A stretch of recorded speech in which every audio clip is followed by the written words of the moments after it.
Efesios capítulo 6, versículo 17. Dice así en el nombre de nuestro gran Dios, Señor y Salvador Jesucristo, y la iglesia dice: amén. Y tomad el yelmo de la salvación y la espada del Espíritu, que es la palabra de Dios. Tome asiento, por favor. Ya dieron gracias por esta palabra. Y sabemos una vez más que quien dirige, quien enseña, quien trae la palabra es Dios mismo, amén. Utilizando nuestras vidas, aunque no merecemos estar aquí al frente. A todos, muchas gracias por haberme tenido presente con llamadas, mensajes, detalles, sorpresas, etcétera, en el día de mi cumpleaños. Dios los bendiga grandemente, abundantemente, y espero que el Señor me siga dando hasta que Él venga, amén. Mi anhelo es irme con Él. Yo no deseo morirme, pero estamos preparados también para morirnos. Así tenemos que estar todos, amén. Parece que no se quiere morir ninguno. Para mí el vivir es Cristo y el morir es... No deseamos la muerte, pero si llega, bienvenida es. Aunque bienvenida la hermana ahí sentada. Muy bien, estamos hablando de este maravilloso mensaje titulado La armadura de Dios. Ya hemos visto 4 piezas o partes de esta armadura, y en el día de hoy, con la ayuda del Espíritu de Dios, vamos a hablar de la 5ª pieza, que titula o se llama el yelmo de la salvación. ¿El qué? El yelmo de la salvación. Muy bien. La palabra yelmo habla de un casco o de algo que rodea en círculo la cabeza, pero que también puede proteger el cuello del soldado en la época del apóstol Pablo y en la época donde habían armaduras, literalmente hablando, para los soldados. Esto hablaba de una protección a una de las partes vitales del ser humano, amén. Sabemos que una de las partes vitales del ser humano es la cabeza. Si no tenemos cabeza, no vivimos. A usted le puede faltar una pierna, le puede faltar un brazo, le puede faltar un oído, un riñón. A usted le puede faltar muchas partes del cuerpo y puede vivir y puede normalmente desarrollar su vida, pero sin cabeza nadie vive. Amén. ¿Sí? Suele suceder que en la cabeza están los 5 sentidos del ser humano. Todos los sentidos están allí en esa cabeza, ¿cierto? La visión, el oído, el olfato, el gusto y aún el mismo tacto están allí cuando hablamos de esos 5 sentidos del ser humano. Por lo tanto, esta pieza es de gran importancia para nosotros, los hijos de Dios. ¿Cuántos hay conmigo acá? Muy bien. Significa entonces que todos nosotros debemos de llevar siempre puesto el yelmo de la salvación. Amén. No seamos de los que lo tenemos, lo conocemos, pero que no lo usamos. Hablando de yelmo, hablando de casco, habla de una protección para evitar la misma muerte del soldado en esa época, ¿sí? Podía prevenirlo aún de las flechas que eran lanzadas hacia su rostro, hacia su cabeza, y también podía evitarle la muerte en caso de que la espada pudiera llegar a golpear su cabeza, que aunque pudiese recibir un golpe no le quitaba la vida, que aunque lo pudiese lesionar le podía salvar la vida. Nosotros en nuestro medio, en nuestro mundo, conocemos que los motociclistas usan cascos, ¿cierto? ¿Cierto? Pero la mayoría lo usan en el codo. Muy bien. Muchos salen de la casa, y o salíamos porque era uno de esos, ¿sí? No nos queremos dañar la gomina, ¿cierto? El peinadito. Y nos lo metíamos en el codo, y luego caía la persona en un accidente y todo el cuerpo estripado y el codo sanito. ¿Sí? La gomina del pavimento. No podemos usar el casco donde no tiene que estar. Tenemos que usarlo donde tiene que ir, amén. Sabemos también por estadística que gracias a este elemento de protección muchas vidas se han salvado en accidentes de tránsito. ¿Cierto que sí? Algunos han sido tan increíbles que la gente no se pregunta cómo sobrevivieron. Pero muchos explican que también es a raíz de que llevaban protección en su cabeza, llevaban casco. Todo depende también de la calidad del mismo, ¿cierto? Porque hay unos que parecen una cascarita de huevo, ¿sí? Si usted ama su vida, motociclista, no le voy a hacer propaganda a los cascos, ¿listo? Pero si usted ama su vida, usted compra un buen casco. Aquí los motociclistas no aman la vida. No, ya vi que ninguno compra buenos cascos acá. De pronto alguno cogió la totuma de la casa y la pintó allí y le puso una cuerdita y se la pone en la cabeza.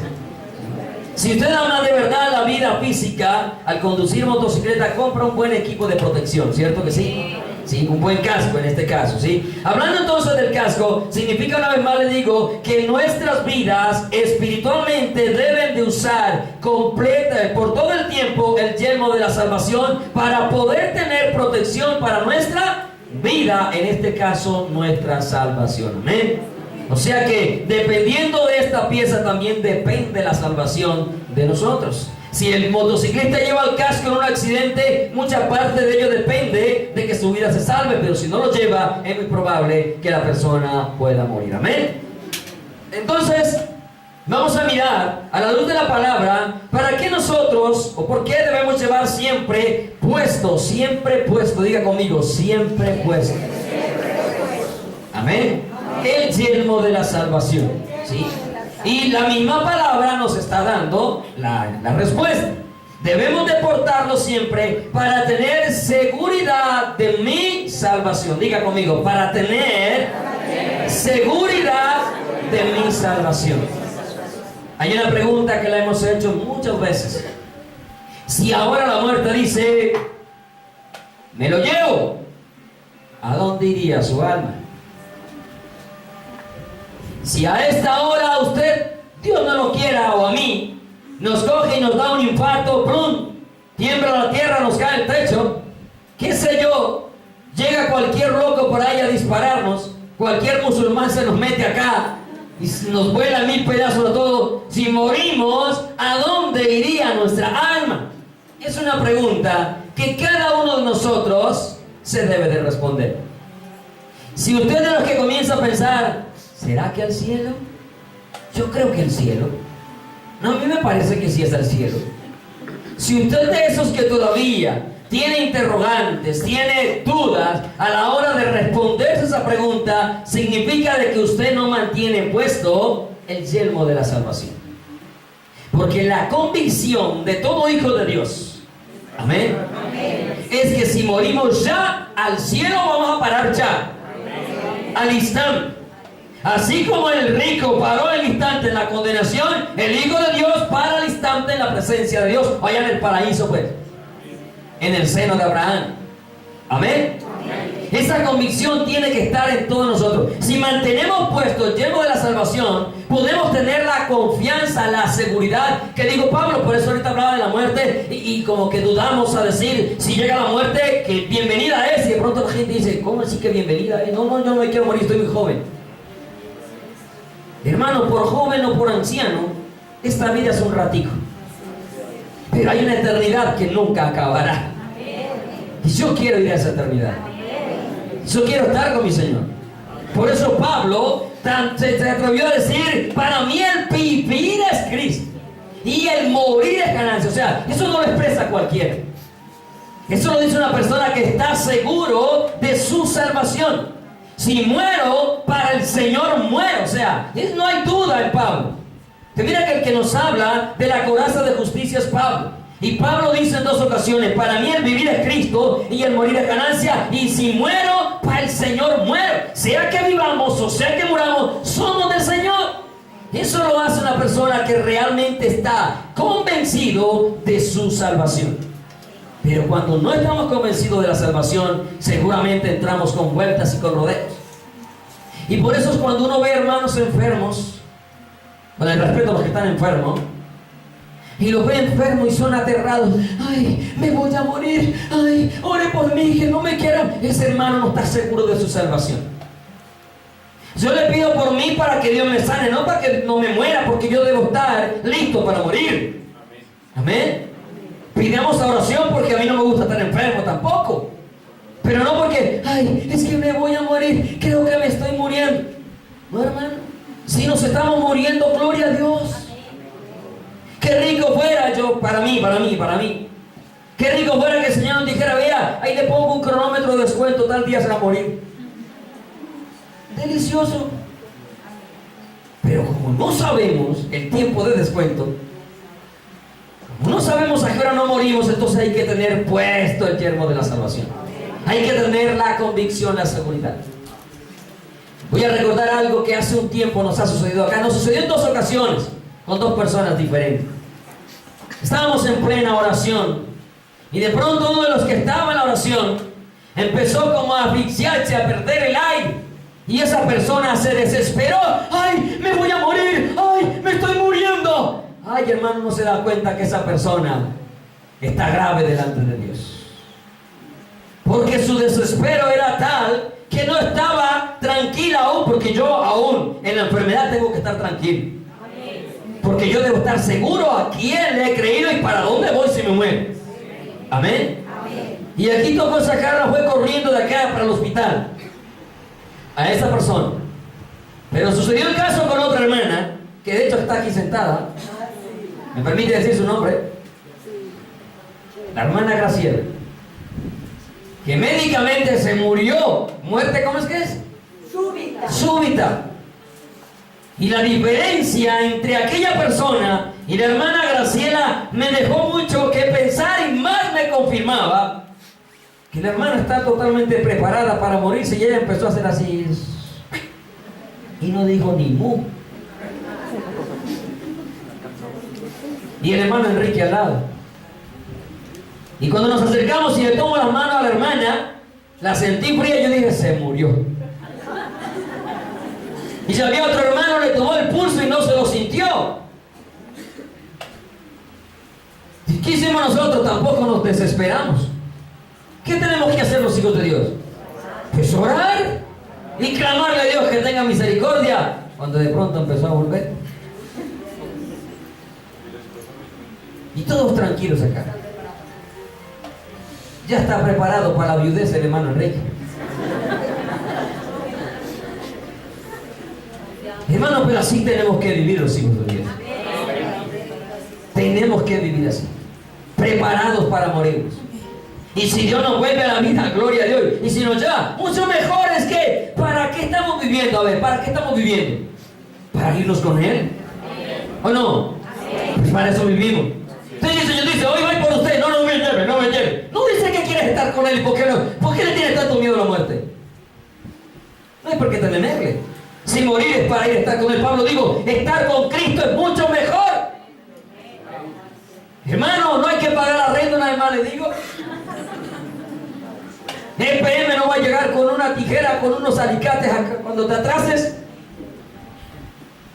No va a haber hambre, tienes que preocuparte de que no te pagaron la quincena que se atrasó.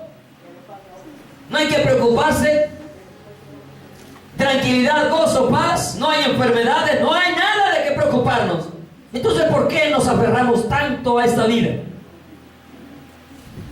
A no ser que no estés seguro de tu salvación, te aferras a esta vida.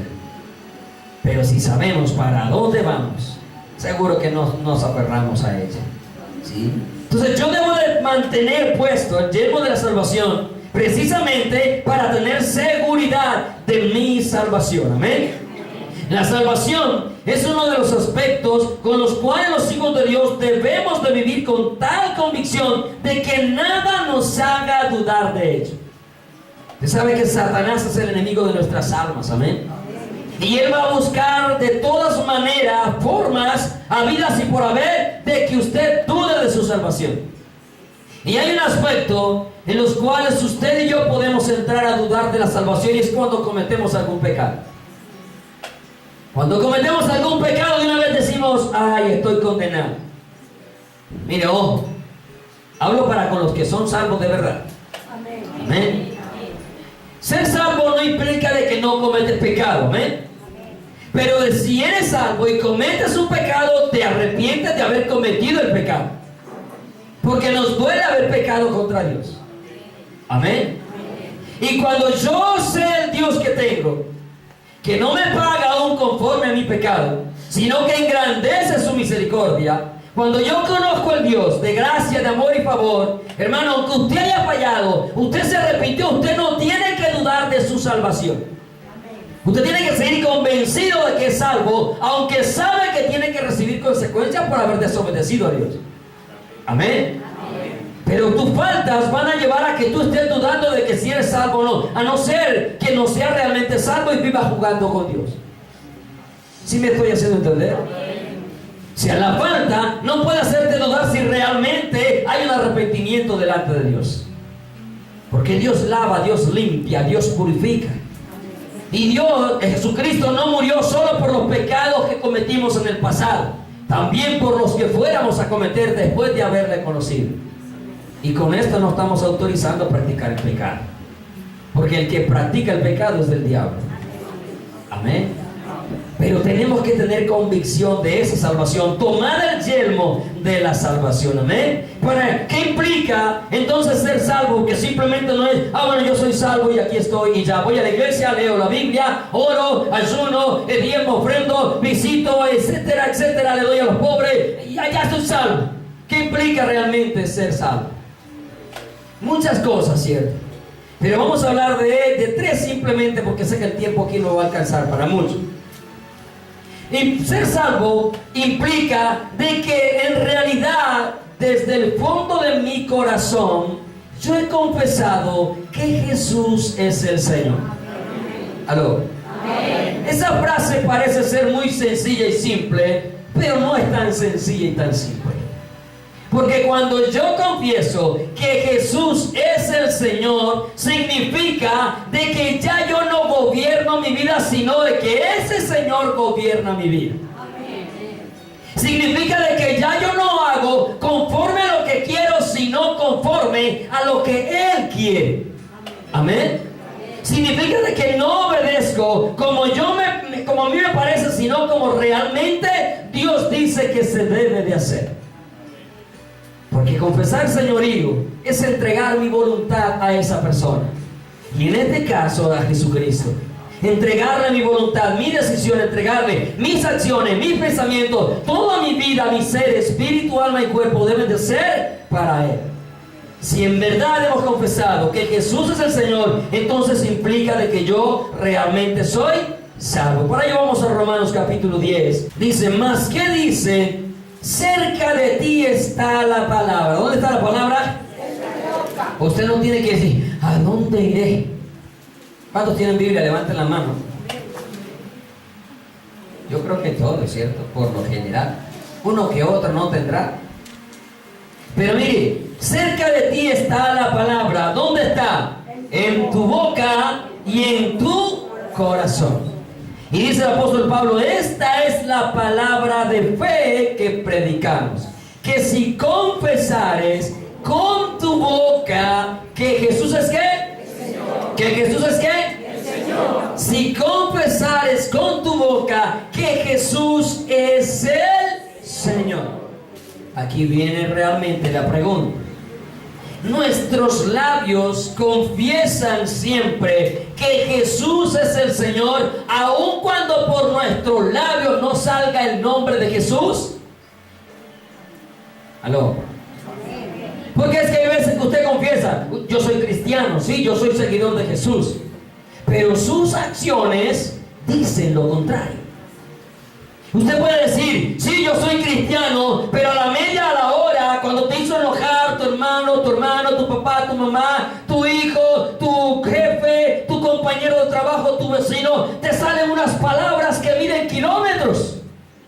La gente dice, este fue el que me dijo Jesús te ama. Realmente nuestros labios, aún sin pronunciar el nombre de Jesús, están confesando a Jesús. Vuelvo al ejemplo del apóstol Pedro, cuando negó al Señor Jesús. Siempre me sorprende saber que Pedro, aunque estaba negando a Jesús y estaba diciendo que no lo conocía, la gente identificó que era discípulo de Jesús. Y una de las expresiones de la gente que lo acusó dijo, es que tú hablas como uno de ellos. Hermanos, realmente hablamos como Jesús. Nuestras respuestas, nuestras palabras, nuestro lenguaje realmente es acomodado a la vida de Jesús, a la palabra de Dios, o sigue siendo nuestro lenguaje soez, vulgar, disfrazado, porque como le he dicho muchas veces, usted disfraza las palabras groseras con unas palabritas que a la final significa lo mismo, y podríamos decir, para buen entendedor, pocas palabras. Y seguro que el lenguaje de muchos acá está disfrazado. Seguro que sí. Y no quiero mencionar palabras porque hasta vergüenza da mencionarlas. Pero usted sabe que usted ha reemplazado jotas, como dicen por allí, por otras palabritas que a la final dicen lo mismo. Como usted a la mamá no le dice mamá, sino ma. Está diciendo lo mismo. Pa. Está diciendo papá. Usted no necesita que le repitan la palabra completa para saber qué dijo papá. Pa. Ya sabe que está hablando de su padre, ¿no? Es que mi pa. Mi mamá. ¿Sí me estoy haciendo comprender? Realmente nuestro lenguaje, nuestras palabras confiesan realmente que Jesús es el Señor. Porque usted sabe que nuestra lengua no puede hablar palabras que ofendan. Porque el Señor dice que nuestra palabra debe ser sazonada con sal, con gracia, con gusto. Que pueda dar gracia a los que la oyen. Que puedan decir, wow, cómo habla de diferente, ni cuando está enojado. Porque usted cuando está amable, usted puede decir, uy, un montón de palabras, hasta en verso y en rima le sale. ¿Cierto? Y puede expresarse lo más cortés y lo más prudente posible. Pero cuando le pisan el callo por ahí, cuando le hacen enojar, ¿será que salen las mismas palabras? ¿O es de usted los que dicen,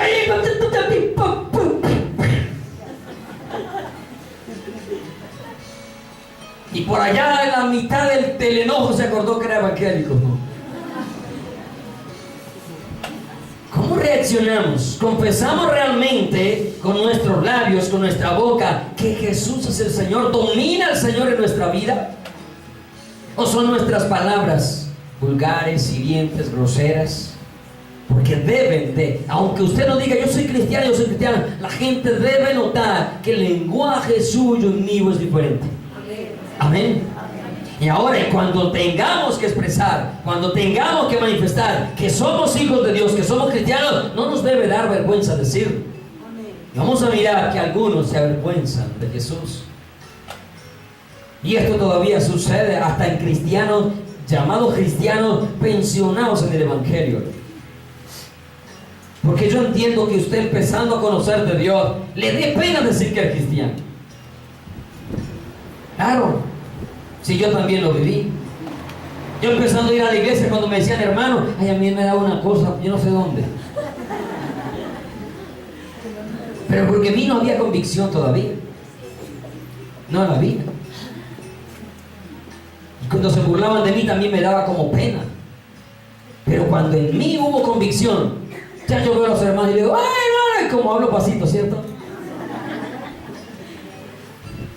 Pero ¿cuánto se avergüenza? Todavía no vamos a hablar de eso, ¿sí? Mire, hemos confesado que Jesús es el Señor.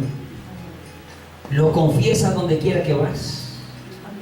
Allá en tu trabajo, allá en tus actividades seculares, allá en lo que haces. Cuando otros te motivan a hacer lo que a Dios no le agrada, tú dices, no lo hago porque yo tengo un Señor que se desagrada con lo que usted me está diciendo. O de lo que usted felizmente sale, ay sí, yo lo hago. Hacer lo que a Dios le desagrada. ¿Realmente Jesús es el Señor? ¿Gobierna, domina? ¿O somos de los que nos da temor porque, uy, es que si no lo hago, me echan? Si no lo hago, me reprueban. Si no lo hago, no puedo conseguir alcanzar el propósito, la meta. Hermano, ¿para qué alcanzar propósitos y metas en esta vida si no vamos a alcanzar la meta más importante, que es para la eternidad? ¿De qué nos sirve? ¿De qué nos sirve que el hombre nos apruebe si Dios nos rechaza, hermano? No sirve absolutamente de nada. Usted tiene que estar convencido de que Jesús es su Señor. Y cuando Él es su Señor, también es su proveedor. Usted no le tiene que dar miedo a las cosas. Hay que hacerlas con orden, con decencia, con respeto, pero confiando de que Él es el que me sostiene. El trabajo que tienes, es Dios el que te lo sostiene, no el hombre. El jefe te echa cuando Dios determine que lo haga, no cuando el hombre quiera. Es que Dios es el que controla todo. Amén. Dios es el que dice para dónde te vas, para dónde sales de un trabajo para el otro. A no ser que tú seas un mal empleado, Dios no te va a respaldar. Aló. Ahí no digas, ay, Dios me quitó el trabajo. Quitó el trabajo flojo, perezoso, llegas tarde, te vas temprano, no haces lo que tienes que hacer. No digas que Dios es consecuencia de tu mal trabajo. Pero si eres un buen trabajador, de ahí no te saca hasta que Dios no lo determine. Y soy testimonio de eso vivo. Por más problemas que hayan, por más circunstancias, Dios es el único que nos saca del trabajo si estamos haciendo las cosas bien, como para Él. El problema es que usted trabaja como le da la gana. Claro, y su jefe dice, no, este evangélico más muérgano yo. No, hay personas que dicen, evangélicos no me traigan. Increíble, hermano. Increíble. Increíble. Que le digan a uno, pero que no sean cristianos. Terrible. El Señor debe ser Jesús en nuestras vidas, amén. Y debe de dominar absolutamente todo lo que vamos a hacer. Número 2, ser salvo implica de que en mi corazón también he creído con plena convicción de que Jesús se levantó de los muertos. De que yo creo en un Dios que vivo. Y mi Dios vivo oye, ve, escucha, siente, provee, manda, protege, guarda. Mi Dios hace todo porque Él es vivo y Él es poderoso. Pero claro, usted todavía sigue creyendo en el que está allá en un crucifijo. No, el mío está allá a la diestra del Padre, hermano, intercediendo por mí, clamando por mí, enviando, dándole órdenes a sus ángeles que me guarden, que nos libren de todo mal y peligro, porque el ángel de Jehová acampa alrededor de los que le temen y guardan sus mandamientos. Debe de haber convicción. Mire, el versículo 9 sigue diciendo, si confesares con tu boca que Jesús es el Señor y creyeres en tu corazón que Dios lo levantó de los muertos, serás ¿qué? Salvo. Pero ¿cuánta gente duda todavía de su salvación? Mire, por ahí ruedan cualquier cantidad de libros escritos, van apareciendo nuevos, escritos de no sé cuántos miles de años, de hace 1500 años, escritos de no sé cuántos años. Vea, dicen que Jesús tenía esposa, tenía hijos. Vea, dicen que cualquier cantidad de locuras han sacado. Y usted se pone a leer eso y de una vez comienza, ay, yo cómo sí creo que Jesús sí tenía esposa. Mire, tener esposa no es pecado. Y si Jesús se hubiera casado, la Biblia lo hubiera contado. Porque es que tener mujer no es pecado. Es como María. María tuvo más hijos, que tener hijos no era pecado. Hoy en día es que es pecado porque lo mandan a matar, abortando. Pero no era pecado. Y como no era pecado, se cuentan los hijos que tuvo María. ¿Por qué hay que negárselos? ¿Acaso era pecado? ¿Acaso María se avergonzaba de sus hijos? Usted que se avergüenza de los suyos, pero ella no. Entonces, si Jesús tuviera esposa, pues no me la Biblia dijera que se hubiera casado. Pero es que él no vino a casarse acá, no vino a tener suegra. Él la creó, pero no vino a tenerla. Su propósito era muy diferente. Amén. Amén. Al contrario, vino a poner a la suegra contra la nuera. No vino a buscarla.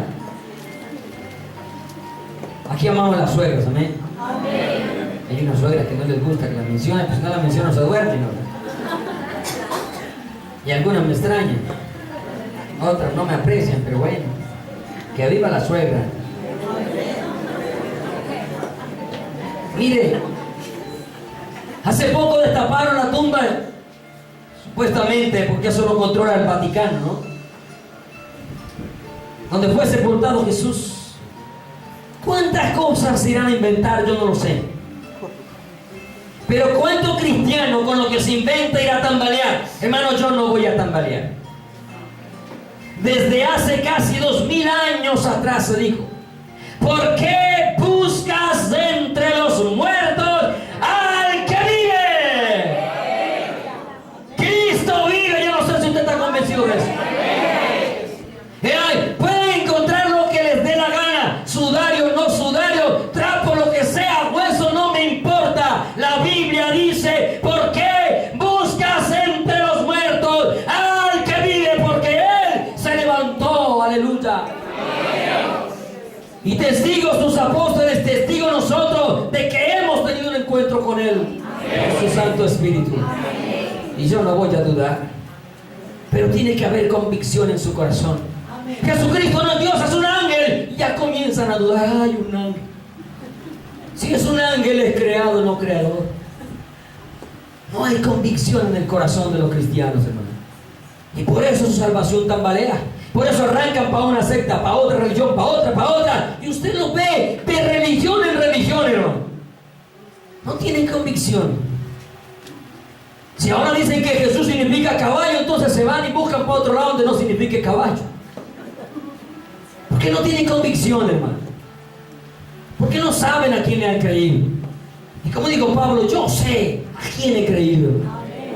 Si a mí nadie me va a cambiar lo que Dios ha establecido en su palabra.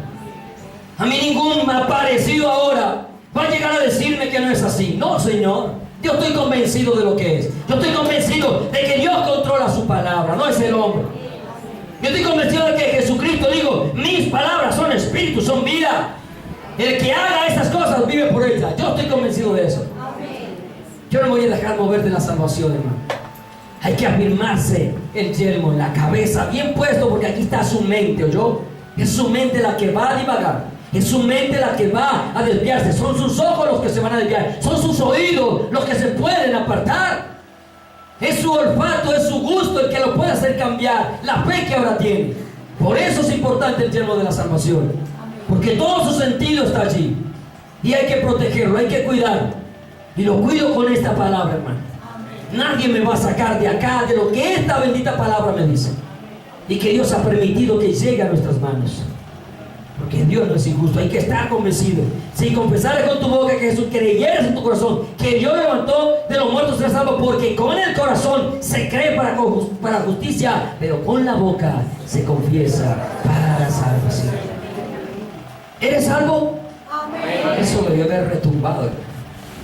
Las lámparas del techo hubieran caído.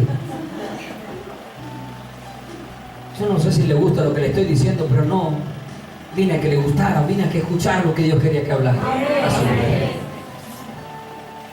Cuando esa convicción está en nosotros, cuando esa convicción está en usted y en mí, no nos avergonzamos de confesarlo como nuestro Señor. Creemos en nuestro corazón que Dios lo levantó de los muertos. Tampoco nos avergonzamos del Evangelio. Romanos 1:16 dice: porque no me avergüenzo del Evangelio, porque es que aleluya. ¿Para qué? ¿Para conseguir plata? No. ¿Para engañar a la gente? No. ¿Para desviarlos del camino?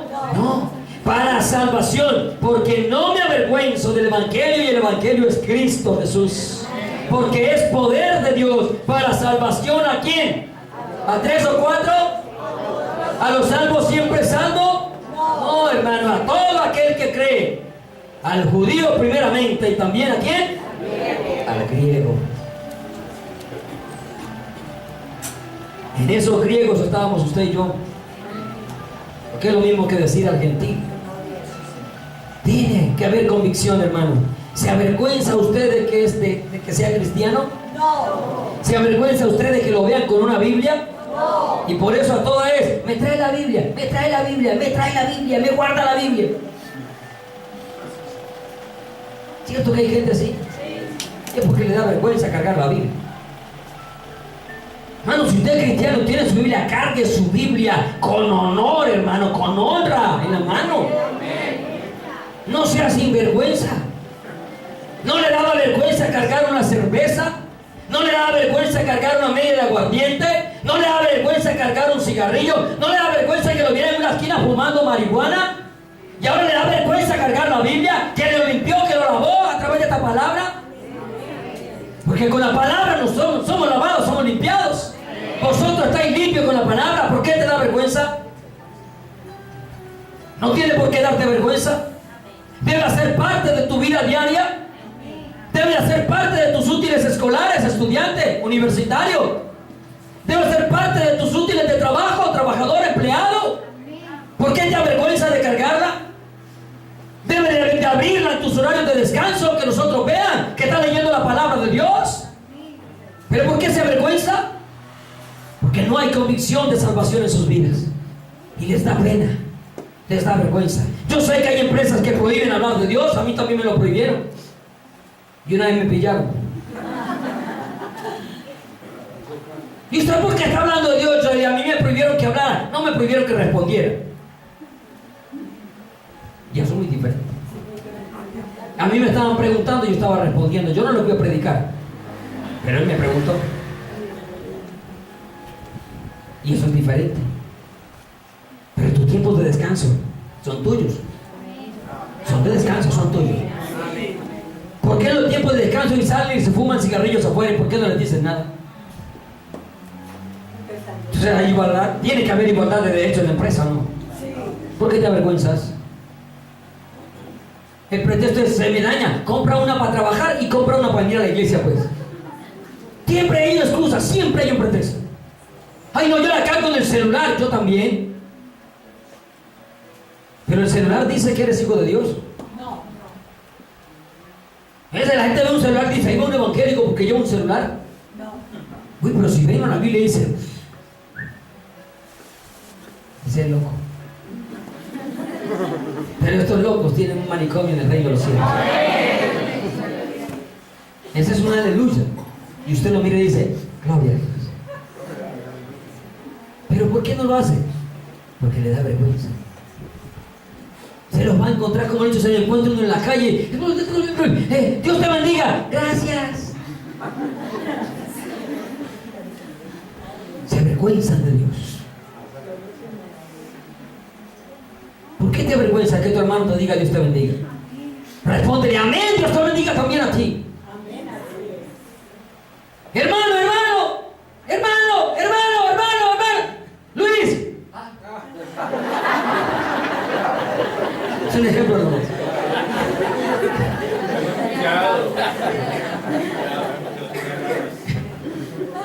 Es un ejemplo, nunca me ha pasado con el hermano, ¿listo? Salen de aquí pensando lo que no es. Sino que fue el primer nombre que se me vino a la mente, ¿listo?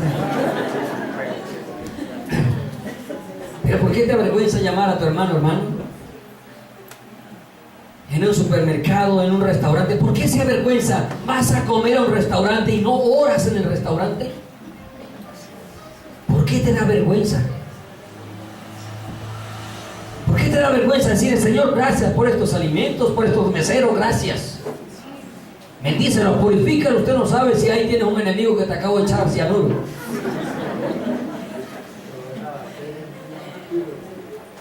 ¿Por qué te da vergüenza? Se avergüenzan todavía de que les digan, hermano, de que hacer una oración en público, de que ir a comer y darle gracias a Dios, hermano. ¿Por qué se avergüenzan? Porque no hay convicción de salvación en sus vidas. Porque su vida no está confesando que Jesús realmente es su Señor.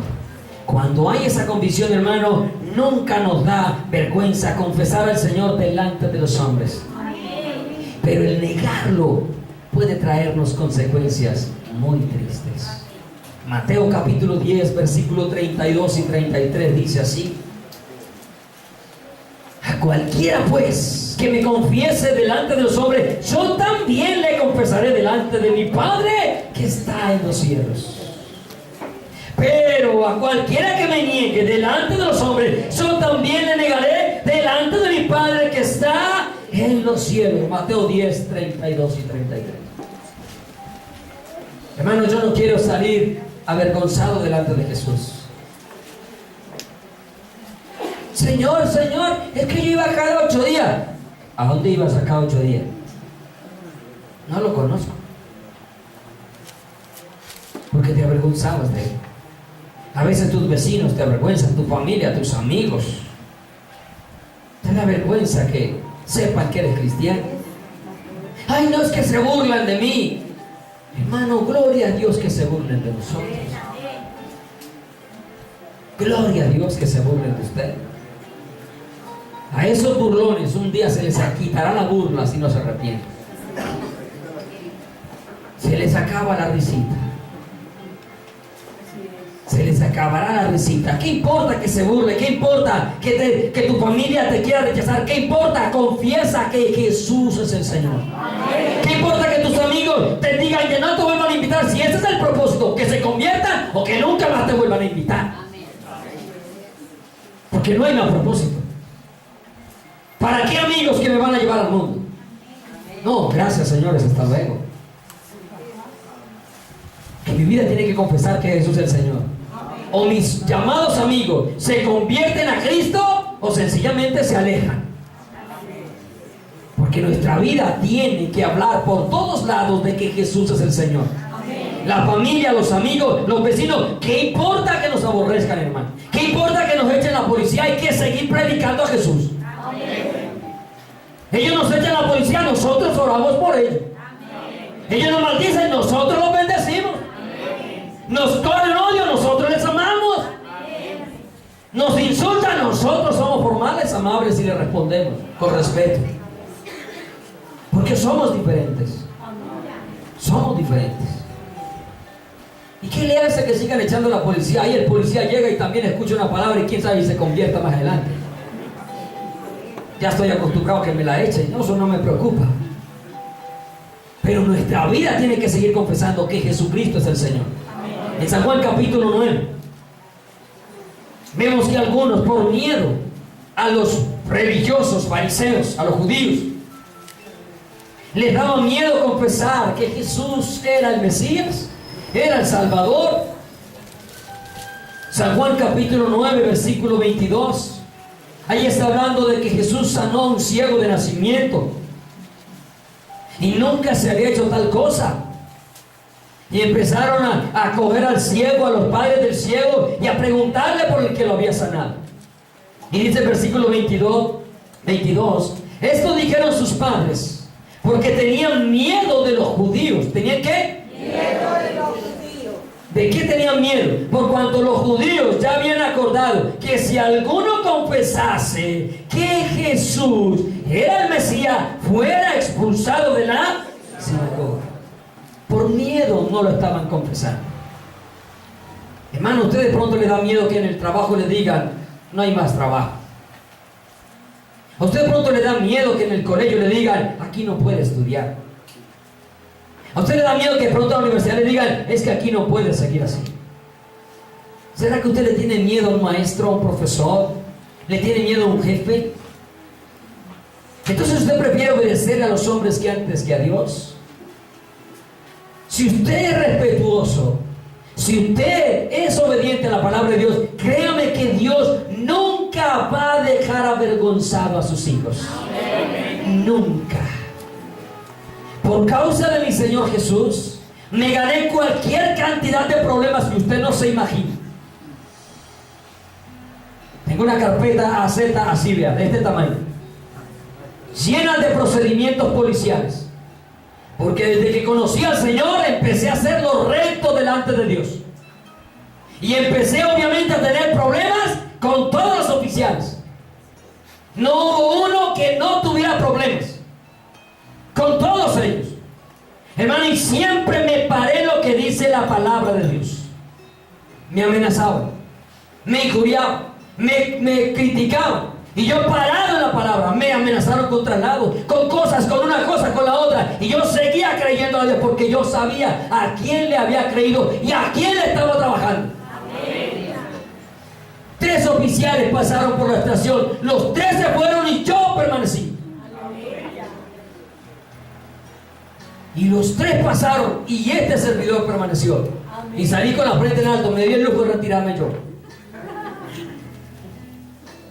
Pero cuando hay convicción, hermano, Dios va a respaldarlo a usted. Hasta de homicidios. Hasta de homicidio me iban a culpar, hermano. Dios nunca va a dejar avergonzado a sus hijos. Y ese jefe se tiene que doblegar. Y se hará la voluntad de Dios, no la del hombre. Porque el que controla es Dios. Ahora, si usted sabe que en ese trabajo no puede trabajar, ¿para qué se fue para allá? Ya como hijo de Dios, yo conocí de Dios en la policía. Si hoy en día yo a la policía no puedo ir a trabajar, ¿cómo se le ocurre? No puedo.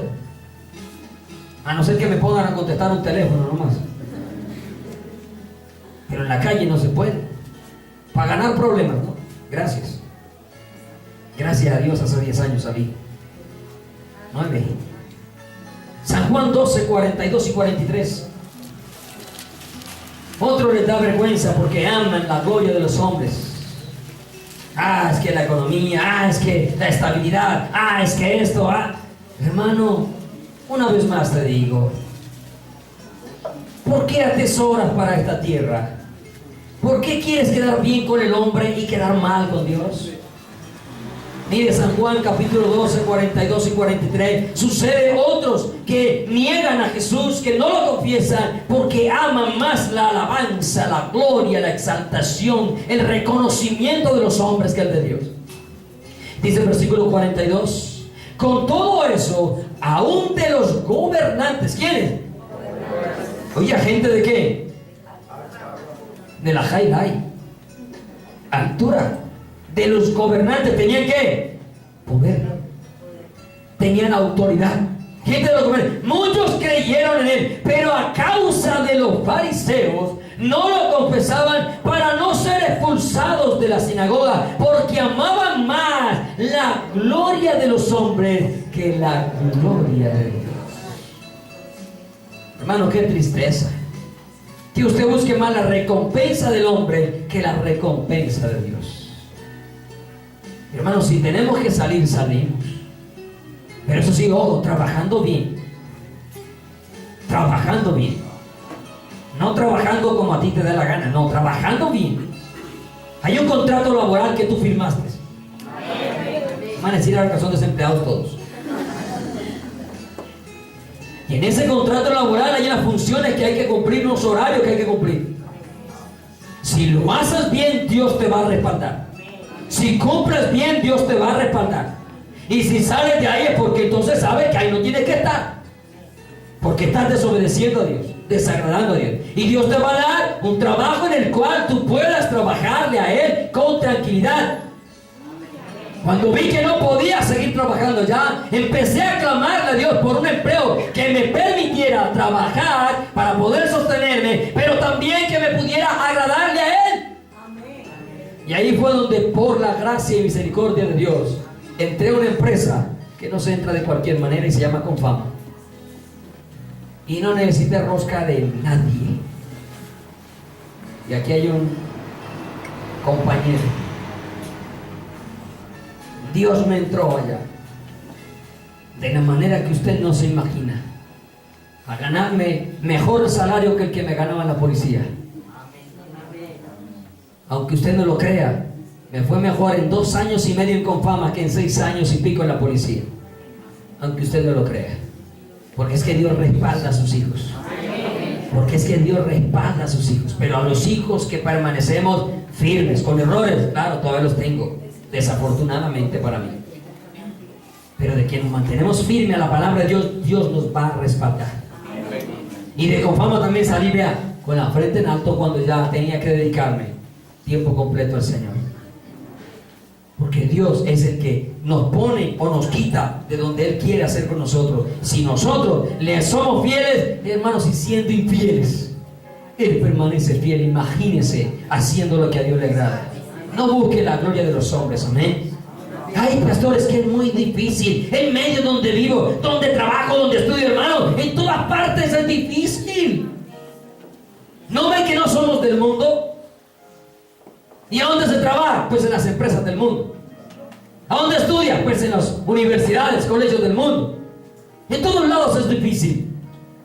Pero con Dios todo es posible.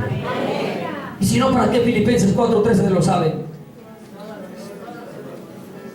Tiene cara, algunos miraron a otro para leerle los labios a ver si se acordaban. Todo lo puedo en Cristo que me fortalece. Amén. Créale a la palabra de Dios. Amén. El tiempo se va terminando. No queremos buscar la gloria de los hombres. Apocalipsis 2:13 nos habla de un medio complicado para confesar a Jesús, para vivir como cristianos. Apocalipsis 2:13 habla del mensaje a la iglesia a Pérgamo. Dice: yo conozco tus obras. El Señor conoce tus obras. Amén. ¿Y dónde moras? Ay, no es que es tan difícil. Dios sabe que es difícil. ¿Usted cree que el Señor, ay, me sorprendió? Ay, yo no sabía que esa empresa era difícil. ¿Usted cree que Dios va a arreglar? Yo no sabía que tu jefe era tan complicado. ¿Cómo que no? Si Él lo sabe todo. Yo conozco tus obras. ¿Y dónde moras? ¿Dónde moras? ¿Dónde vives? ¿Dónde trabajas? ¿Dónde estudias? Dios lo sabe todo. Amén. ¿Dónde moraba esta iglesia? ¿Dónde está el trono de Satanás? Miren cómo le llaman. ¿Dónde estaba qué? El trono de Satanás. Mire, eso habla de un lugar de demasiada idolatría. Porque en esa ciudad había idolatría a Zeus, Dionisio, Esculapio, a Atena, cualquier cantidad de dioses entre la cultura griega poderosos. Porque para nosotros, nada. Amén. Amén. No oyen, no ven, no entienden, no hacen, no se mueven. Pero nuestro Dios es poderoso. Pérgamo era un centro donde las sectas de idolatría y el culto a Satanás, porque de allá viene también los símbolos de la medicina. Usted sabe que el símbolo de la medicina son unas serpientes, porque le rendía el culto a la serpiente. ¿Y quién era la serpiente? Pues en el jardín del desierto. ¿Quién tentó a Eva y a Adán? La serpiente antigua, que se llama ¿quién? O sea que le rendían era culto directo al diablo. Mas sin embargo, en medio de ese lugar, ciudad difícil, dice: no has negado, pero tienes algo, retienes mi nombre y no has negado mi fe. ¿No has qué? Pero cuando hay convicción, hermano, de salvación. Allá cuando el profesor te manda a hacer lo que no le agrada a Dios, tú le vas a decir al profesor: qué pena me da, maestro, profe, con todo respeto, pero mi Dios se desagrada de las cosas idolátricas, qué sé yo, de lo que te quieran mandar a hacer que vaya en contra de la palabra. Y la gente dice: ay, es que pierdo el año. No vas a perder el año. El profe tiene la obligación de cambiarte el trabajo, porque aún la misma ley no le obliga a hacer o a ir en contra de la libertad religiosa. Y usted va a ver la gloria de Dios, el respaldo de Dios. ¿Dónde mora? ¿Retienes mi nombre? No voy a negar el nombre de Dios por cumplir una tarea, un trabajo. No, Señor.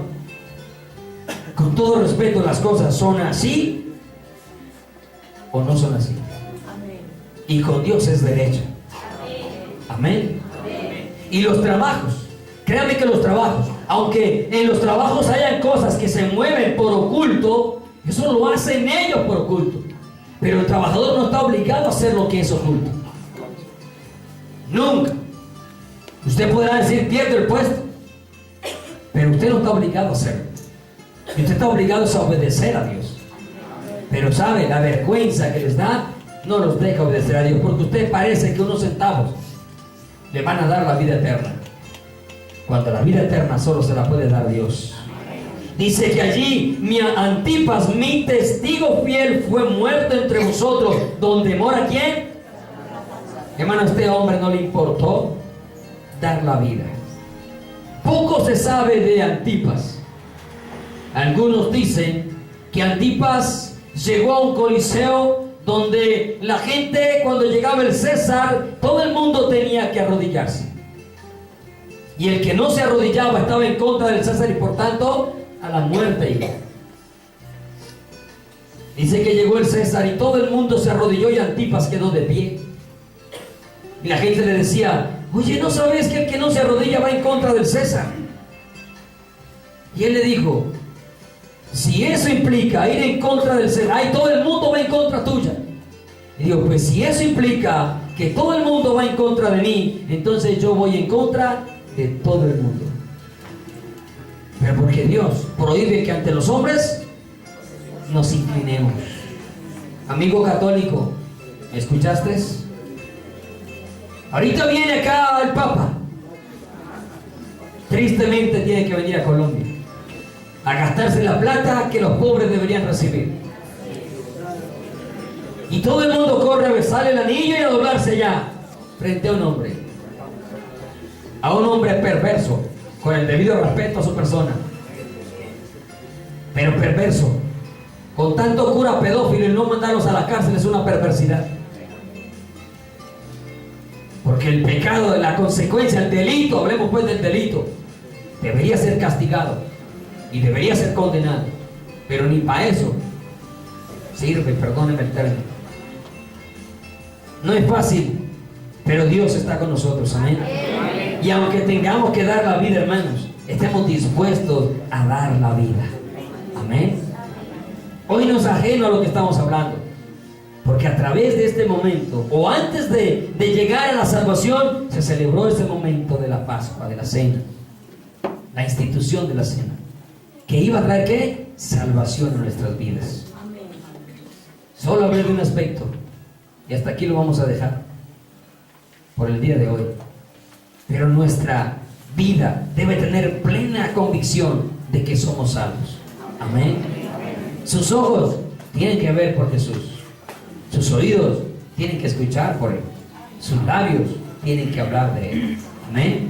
Todo nuestro ser tiene que tener plena convicción de que Jesús es el Hijo de Dios, de que Jesús es el Salvador, amén, de que Él es el Señor, de que Él resucitó. ¿El qué? Resucitó, amén. No dude. Mañana le pueden sacar las historias que sea, ¿qué importa que se las saquen? Jesús se levantó de los muertos. Aquí encontramos los restos de Jesús. ¿Qué importa? De pronto fueron los de Jesús Leonel, pero no los de Jesús, el Hijo de Dios, el Cristo. Los de Jesús, el Cristo, no están en esta tierra, amén, porque Él se levantó de los muertos.